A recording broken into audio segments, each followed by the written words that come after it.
I moved to this city a few months ago. I was 30 and needed a gym nearby for my late-night workouts. A 24-hour gym was perfect for me. I've always been into fitness, so I thought it would relieve my stress. The gym was small, but it had decent equipment. The fluorescent lights buzzed and flickered a lot, which felt normal for places like this. On my first night, I was warming up and feeling good. As I walked toward the weight machines, I noticed the air felt heavy. It was strange, like a weight hanging in the room. My skin prickled. Suddenly I heard some weights clanging, but there were no people around. I looked everywhere. I just shrugged it off. I thought I was tired. As the days rolled by, I kept going back. There were moments I felt uneasy, but I tried to shake it off. One night, I found an unmarked locker slightly open. My gut twisted. No one else was around. I pushed it closed, thinking someone must have left it open by accident. I felt like someone was watching me, but I couldn't see anybody. It gave me the creeps. Still, I pushed through and finished my workout. The week after that, I was running on the treadmill. Late nights meant fewer people. I glanced up and noticed something in the mirror just at the edge. I thought I saw a silhouette, something that shouldn't be there. My heart raced. I turned to see who it was, but again nobody was there. Maybe I was imagining things after a long day, I thought. I felt foolish. I tried to focus back on my run, but my heart was pounding. Then there was one last incident I can't shake off. It was just past midnight. I heard a soft thud behind me. My pulse quickened. Slowly I turned, expecting to see someone walking by. But I was all alone. I cleared my throat and tried to brush it off as fatigue, but the thumping continued. I glanced over my shoulder, but nothing was there. I felt my stomach drop. I kept exercising, hoping it would go away. But every time I took a step, I felt that thumping again. I glanced back, half sure I'd see someone. Instead, it was just the empty gym. I was starting to feel silly, even scared. I couldn't shake the feeling that I wasn't alone. Now, I keep thinking about those nights. I wonder if it was my exhaustion messing with my mind or if the gym had something strange happening. I still feel that unease. It felt like I was being watched, and I'm not sure if I'll ever go back. Some mysteries are better left unsolved, like those unmarked lockers holding secrets. I think I'll let them remain closed. The next evening I stood outside the gym, hesitating. My mind kept replaying those unsettling moments. I should just go home, I thought. But something nagged at me. I needed to know, to face whatever it was that haunted those late nights. So I walked inside. The fluorescent lights buzzed as usual. I looked around. The gym was empty just like the night before. I felt that unsettling weight in the air again, pressing down on me. I took a deep breath and headed for the treadmill, pushing thoughts of unease to the back of my mind. As I started running, my feet pounded against the belt and I tried to focus on my breathing. With each step I could feel the noise reverberating off the walls. It was oddly comforting, but then I heard that faint thud again, really soft, but unmistakable. I froze mid-run. My heart raced. Please, not again. I forced myself to keep running, willing the sound away. After a few minutes, I glanced at the mirrored wall.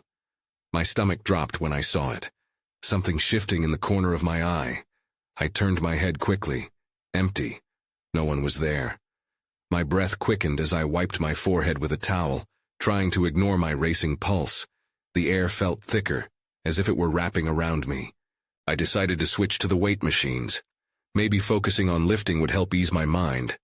As I walked back toward them, I noticed that same unmarked locker again. This time, it was ajar. My heartbeat quickened. I looked around, but there was no one.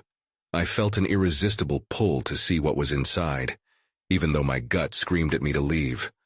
I hesitated, then inched closer.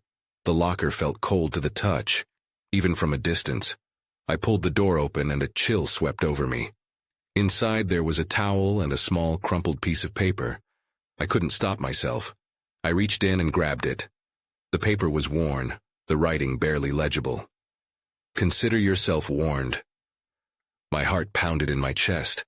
I felt a wave of nausea wash over me. I stared at the message, trying to wrap my head around it. Was this a joke?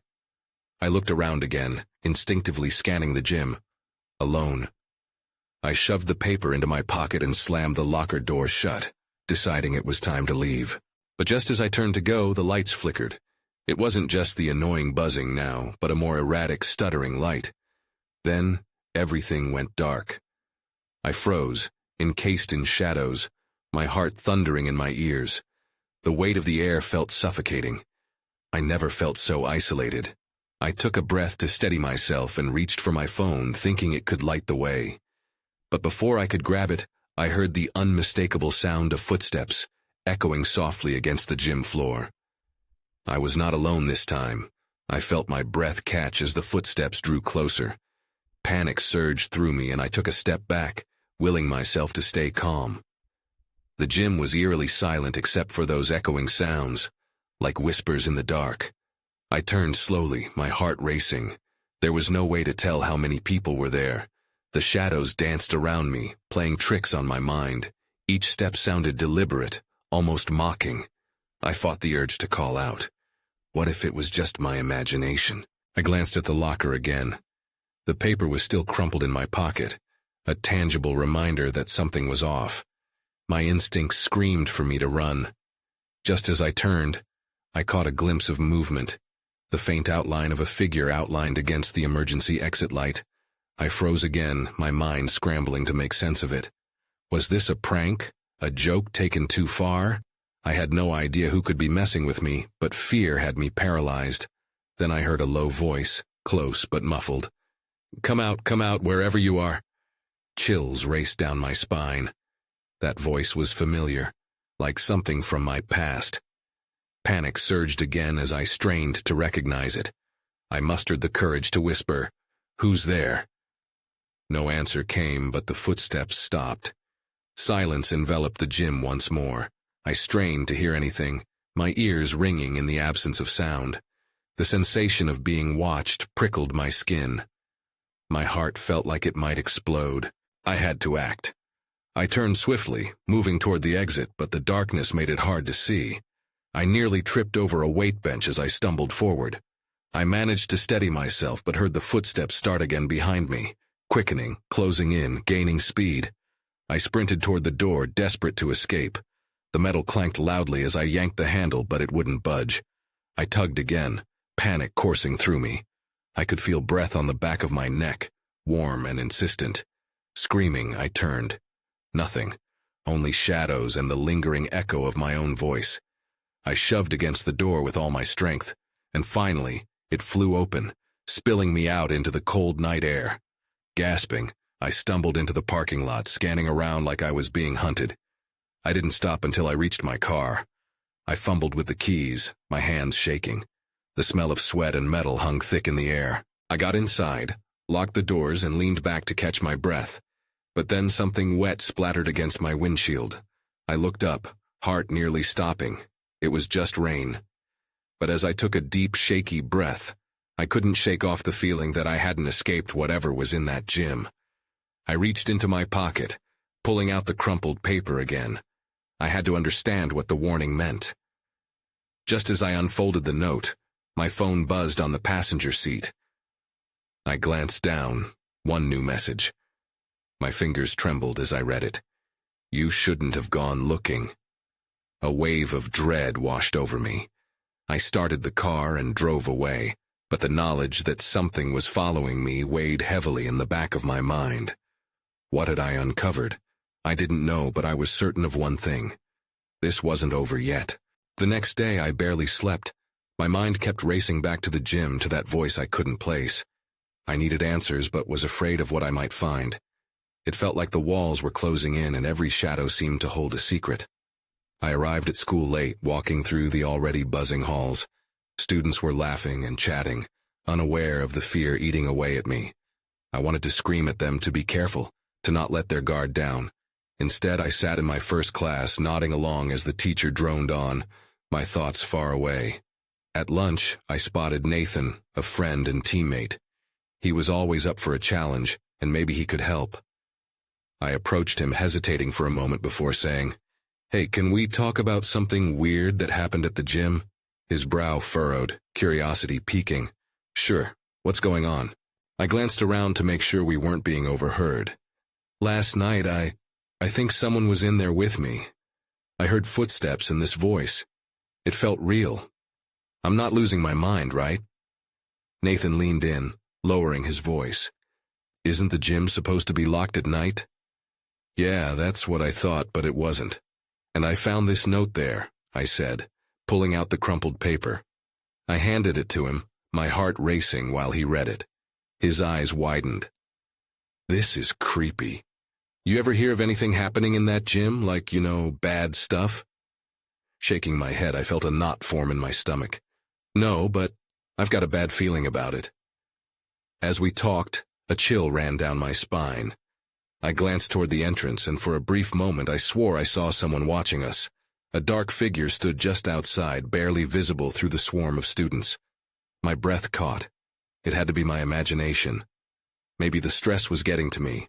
"Hey, focus," Nathan said, snapping me back. "If you're serious about this, we should check it out together later." "Check it out? Are you nuts?" I chuckled, trying to mask my fear. "What if it's really dangerous?"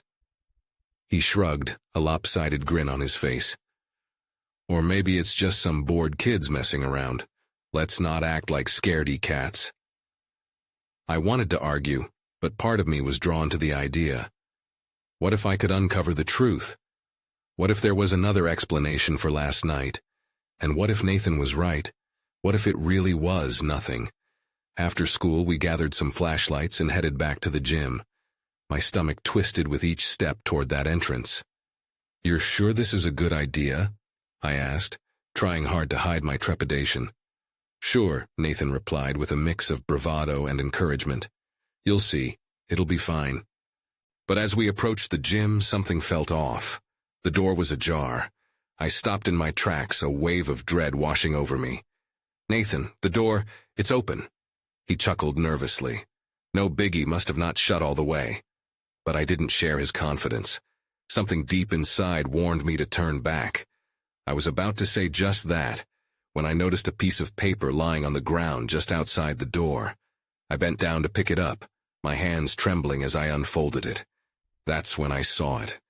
The message was clear, written in a frantic scrawl. "Get out while you can." My heart raced all over again.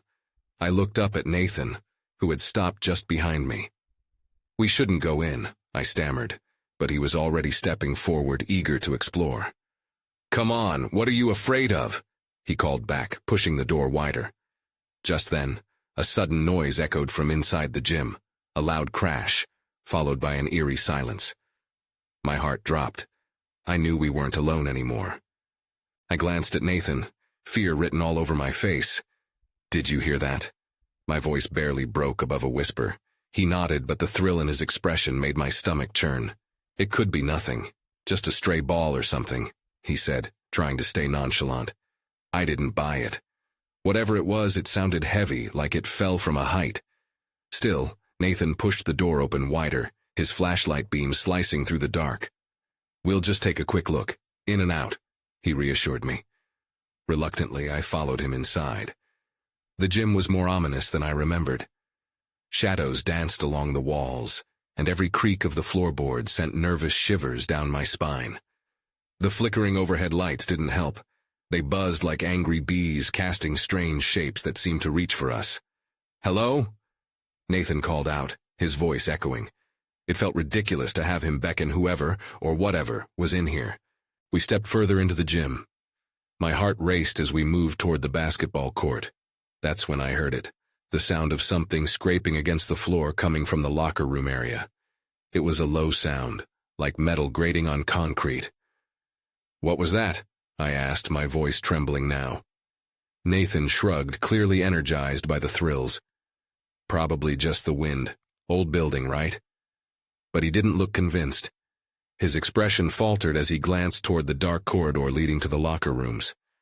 "Let's check it out," he suggested, taking a step in the direction of the sound. "Are you serious?" I protested, my heart racing even faster. We shouldn't go there. Something isn't right. We can't just go poking around. Yeah, but what if it's just some kids who came back to play? He laughed, trying to ease the tension. Before I could answer, another crash resonated from the locker room. My breath caught in my throat. I felt the urge to run, to bolt back through that doorway and never look back. But I couldn't move, as if my feet were glued to the floor. Just a quick look, Nathan insisted once more, edging further toward the sound. As he neared the locker room entrance, I finally found the courage to pull his arm. Wait, I don't want to do this. My voice was sharp, panic clawing up my throat. Come on, it's probably just Mark and the others messing around, he said dismissively. But I could see the nervousness settling in his eyes. Just then the lights flickered off completely, plunging us into instant darkness. A chill prickled my skin as I heard a soft whisper, low and slithering. Get out, it echoed, repeating, wrapping around me like a cold blanket. Did you hear that? Nathan breathed, his voice suddenly serious. Before I could respond, my flashlight flickered and died, plunging me further into despair. Shit! I fumbled for the batteries, but everything felt wrong. My hands shook uncontrollably as Nathan's light also flickered, illuminating his frightened expression. Let's get out of here, he yelled. But that was when I noticed something moving at the end of the hallway, a shadow. It froze for a moment before disappearing into the darkness. Did you see that? I gasped, my heart pounding louder than ever. Nathan nodded, panic rising in his voice. Run! We turned to sprint back towards the door, but as I glanced behind us, I saw the figure again, this time standing right at the edge of the light, watching us with eyes I couldn't see. Then everything went dark. I stumbled backward, my heart racing as I tried to comprehend the void around me. The darkness swallowed sound and space, leaving only the drumming of my pulse in my ears. Nathan! I called out, my voice scratching at the silence. No reply. Panic gripped me. I turned, disoriented, hoping to feel Nathan's presence beside me. Instead, I felt the cold air brush against my skin, different from the warmth of his body. Nathan! Finally, a shaky beam of light cut through the blackness. Nathan's flashlight flickered back to life. I could see his face pale and wide-eyed, a mirror of my own fear. I'm right here, he yelled, his voice reverberating. Where did it go? I stuttered, chest tightening at the memory of the figure. It felt like a breath away, but in the darkness it vanished.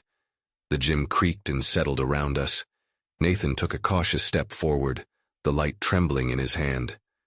We shouldn't stay here, he said, his voice taut. Agreed, let's just get out, I urged, trying to sound braver than I felt. We edged our way back toward the door, but then a loud bang echoed from the locker room, sharper, more deliberate this time. It felt like a bell tolling for us. What was that? Nathan's face twisted in confusion.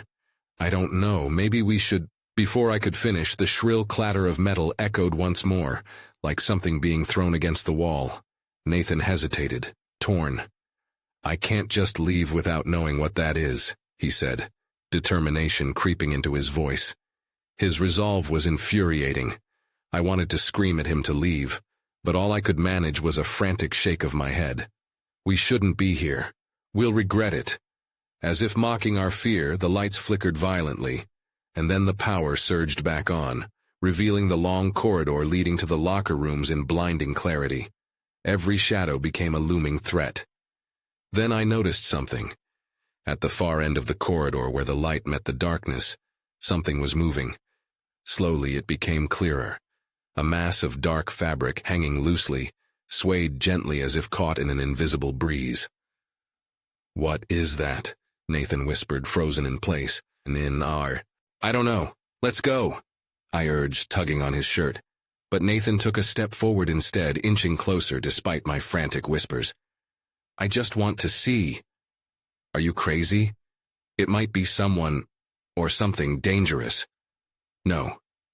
It's probably just leftover clothes from the last team, he insisted, straining to peer into the shadows. In a moment of utter horror, the mass jerked. There was no wind. It wasn't swaying. It was moving of its own accord. Nathan, get back, I screamed, my fear piercing through the thick atmosphere. But just as I spoke, the figure, now fully visible, darted into the corridor. I couldn't make out its features, but the outline was unmistakably human, rushing toward us. I seized Nathan's arm and pulled him back, adrenaline flooding my veins. "Run!" I shrieked. We dashed toward the exit, breathless, but the figure was right behind us. I could hear its hurried footsteps pounding like a drum, keeping pace with our frantic escape. Instinct took over. We sprinted through the doorway and out into the night, hearts racing. But just as we crossed the threshold, a voice rang out, echoing in the cool air. "You shouldn't have come here." Then the door slammed shut behind us with a finality that left me reeling. The cool night air hit my face like a splash of cold water. I gasped, my lungs burning with every breath, but I couldn't shake the feeling that danger was still close behind us. Nathan and I stumbled a few steps away from the gym, our eyes darting back to where the door loomed like a dark mouth ready to swallow us again. What just happened?" Nathan stammered, his flashlight shaking in his grip. The beam flickered, barely holding steady as confusion and adrenaline coursed through him. "I don't know, but we need to get out of here," I managed to say, starting to back away from the building. That was not right."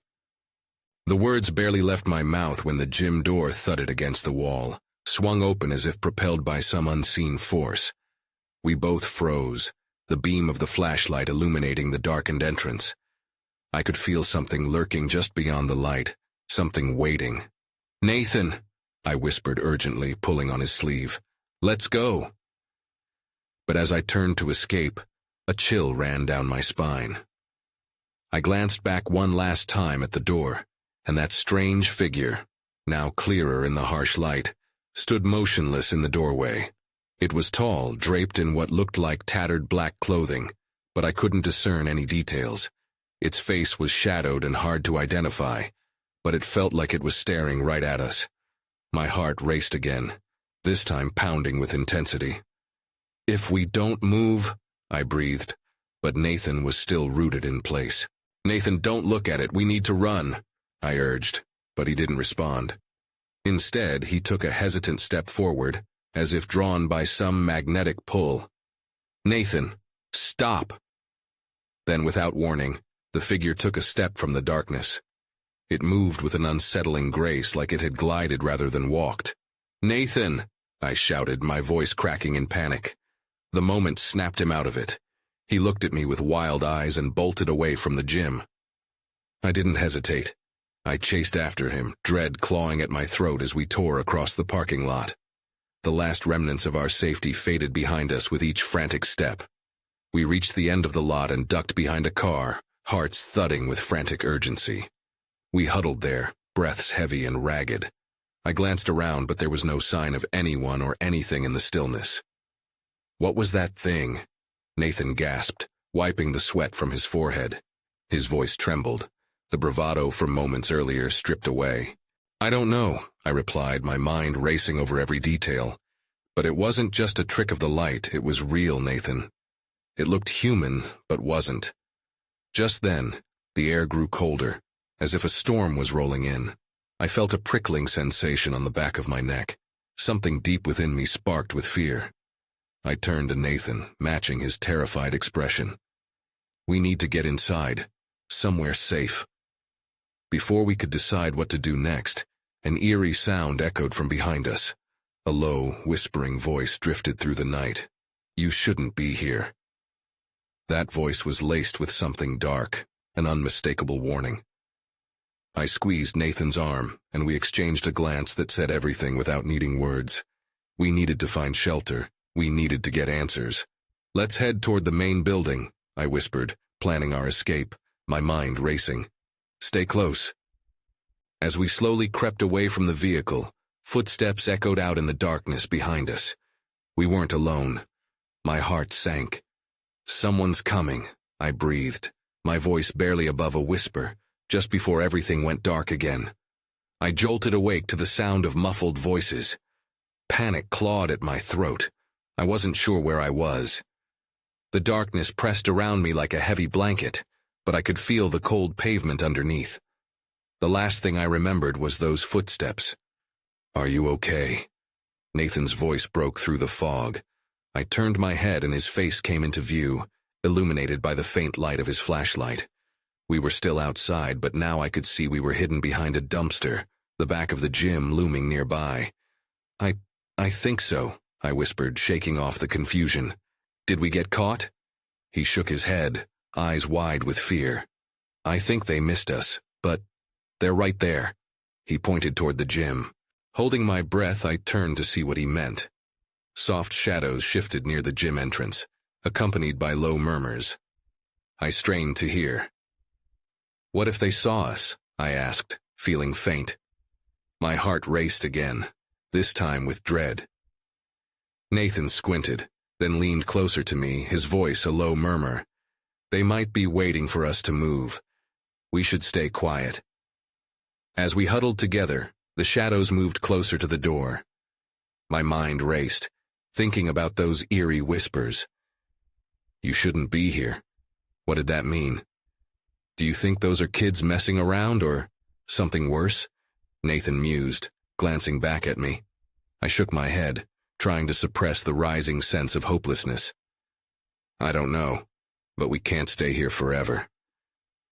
The murmurs grew louder, sounding more like fragments of sentences now. "No choice. You know." I shivered, feeling cold fear wash over me. I wanted to bolt, but the fear of being seen held me still. Then I noticed something on the ground. A small brown paper bag lay partially hidden near the dumpster. My curiosity warred with caution. "What's that?" I whispered, pointing. "Don't!" Nathan whispered back sharply. "It could be a trap." I hesitated, but I felt an undeniable pull toward the bag. "We have to know." I carefully crawled toward it, my heart pounding louder with each movement. I picked it up gingerly and opened it. Crouching low, I peered inside. My stomach twisted at what I saw, a collection of old photos, their edges frayed. Most of them were too dark to make out, but one caught my eye. It was a picture of the gym, but the figure from before, tall and shadowy, was standing exactly where I'd seen it. I held it up for Nathan to see as the whispers spiraled into a frenzy from the gym doorway. "Look," I said, feeling a chill. "It's the same thing." But then the whispers turned into shouting. "They're not supposed to be here. Get them!" A surge of adrenaline shot through me. "We need to move, now!" I glanced back at Nathan, who was already scrambling to his feet. But just as I turned to run, a sudden movement caught my eye.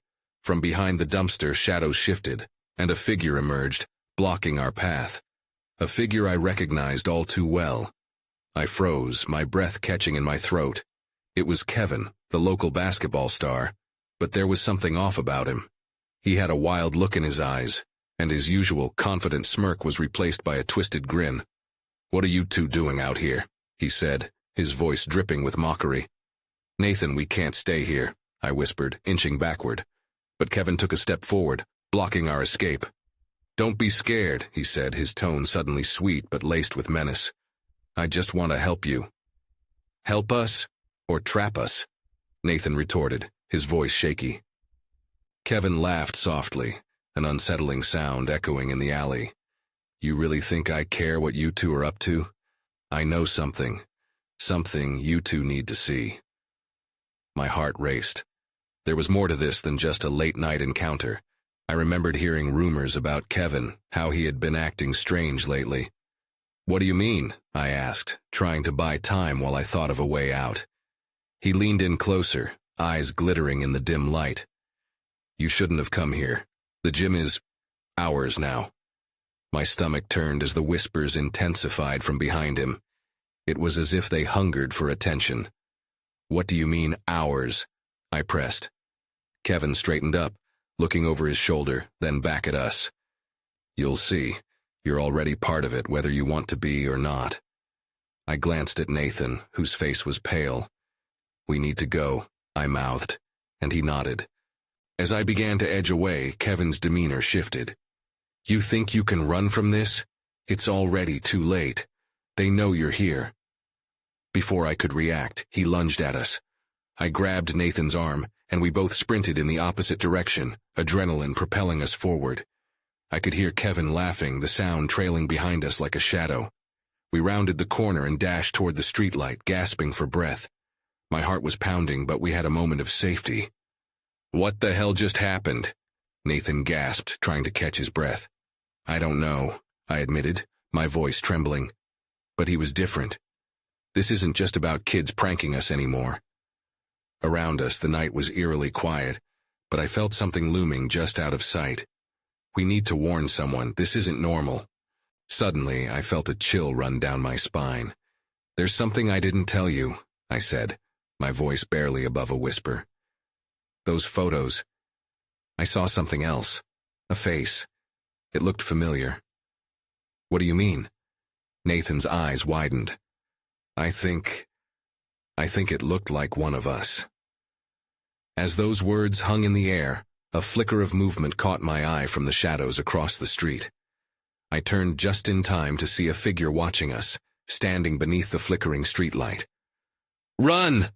I shouted, but the moment I turned, the streetlight went dark. I felt the world around me plunge into darkness, a suffocating silence wrapping itself around us like a vice. Panic surged through my veins as I instinctively grabbed Nathan's wrist, urging him to move. "This way," I hissed, yanking him toward the alley opposite the street. We sprinted blindly, hearts pounding in sync with the fear gripping us. I could hear our breathless gasps, but even those felt muted, overshadowed by the sound of distant whispers swirling around us. "They know," I whispered, fighting against the weight of dread filling my chest. The alleyways felt endless as we ran, and I glanced back only to find the streetlight flickering back to life, revealing nothing but empty space where we had just been. "Keep going," Nathan urged, his voice trembling slightly. We veered into a narrower side street and my mind raced. "We can't let Kevin or whoever that was find us," I said, glancing at Nathan, whose expression mirrored my fear. "We need to figure out what's really going on." The further we ran, the more unsettled the night became. Shadows danced along the pavement, and the whispers began again, low, thrumming tones that felt like they were brushing against my skin. "It's like they're alive," I said, staring into the darkened corners of the street. We reached a small park that seemed deserted, lit only by a few scattered lamps, and finally slowed down, desperately trying to catch our breath. "I don't understand any of this." "What does Kevin mean by 'it's ours now'?" Nathan panted, propping himself against a bench. "It doesn't make sense," I replied, my mind racing. "But those photos, that face, it felt too familiar." My voice trembled as I spoke, the memory of the shadowed visage burning in my mind. I shivered, pulling my jacket tighter around me. Just then, a loud crash resonated from the direction of the gym, snapping our attention back. "What was that?" I asked, instinctively looking back in the direction we had come. The whispers spiraled into a crescendo, echoing around us as if they were circling in on us like a dark cloud. Nathan stood up straighter, determination ignited in his eyes. "We have to go back. If something's happening in there—" "No," I interrupted, fear charging through me. "What if that shadow is waiting for us? What if they follow us?" My voice rose in panic, but Nathan shook his head. "We need to face it, understand what's happening, plus we can't abandon our fears." He stepped back, looking at me as though I were a puzzle he was desperate to piece together, and in that moment I understood he would go back regardless of what I said. Yet I could feel something shifting, a tension in the air that hinted at danger. "Nathan, wait!" I called after him as he started back in the direction of the gym. I was torn between fear and the urge to protect him from whatever lay ahead. "Please." I could hear the tremor in my own voice. "We can call the police, someone needs to know." But he turned back to face me, a fierce resolve lighting his eyes. "And what will we say? You saw a ghost. This is beyond that. Either we face it or live in terror." With his words tethering me to an unsettling truth I couldn't ignore, every instinct screamed for me to run in the opposite direction. But another part of me, a deep-rooted urge I couldn't shake, recognized that turning away would mean living with the constant unease of the unknown. Okay, I relented, dread pooling in my stomach. Let's go. As we made our way back toward the gym, the air thickened with anticipation. The whispers rose in volume again, teasing and taunting, unraveling our resolve. But as we approached, there it was. The gym loomed larger than before, the door slightly ajar with a dull light spilling out from inside. Stay close, I warned, my heart racing as we pushed through the entrance. Inside, the atmosphere felt charged. The fluorescent lights buzzed ominously, and the air was heavier than I'd remembered. What do we do? I whispered, stepping cautiously further into the dimly lit space. The shadows clung to the corners, and I felt an intense weight in my chest, like a premonition of something terrible. But just as we ventured further, a sharp crash echoed from the weight room, slicing through the hesitation hanging in the air. Over there, Nathan pointed, instinctively moving toward the sound. I wasn't sure if it was courage or sheer folly, but he seemed determined to unravel this mystery. As we stepped closer to the source of the noise, we saw them, the shadows, flickering at the edges of our vision. My heart raced as I caught glimpses of figures moving in the periphery. They were unlike anything I'd ever seen, dressed in dark garb, empty stares locked on us while the whispers unfolded like a dark melody. And then one of them stepped forward, a figure draped in darkness, a mask covering their face except for piercing, cold eyes. "You shouldn't have come back," the figure intoned, voice layered with echoes of countless others. "We're here for answers," Nathan retorted, voice full of defiance even as uncertainty washed over me. I felt a tug in my mind, a distant echo of familiarity that tingled at the back of my throat. "What do you want?" I shouted, losing my grip on fear. The figure stepped closer, eyes unblinking as the whispers intertwined around us, growing louder, piercing our thoughts. "Want? We want what you owe. You came seeking, now witness what lies beyond." And in that moment, clarity struck through the haze of confusion. Something primal, unyielding but hazy enough to send shivers down my spine. It was then that realization washed over me. I turned to Nathan, my voice trembling as I whispered, "What if this isn't just about fear? What if we're being hunted because we know too much?" Before I could process more, the lights flickered violently, shadows coiling and retreating, as the heart-stopping rhythm of whispered intentions filled the air. A dark cadence inviting us to understand something beyond comprehension. And that's when the gym went dark once more, plunging us into a void where everything hung in limbo. Everything felt lost and dangerously unknown. I tightened my grip on Nathan's arm, holding on to the one thread of reality I knew, hoping to find a way out as the whispers enveloped us entirely. But the questions loomed large, lingering like phantoms on the edge of certainty. I didn't know if we were merely players in someone else's game. As shadows danced and voices faded, all I could think was, did we truly escape, or had we just stepped into something far more sinister?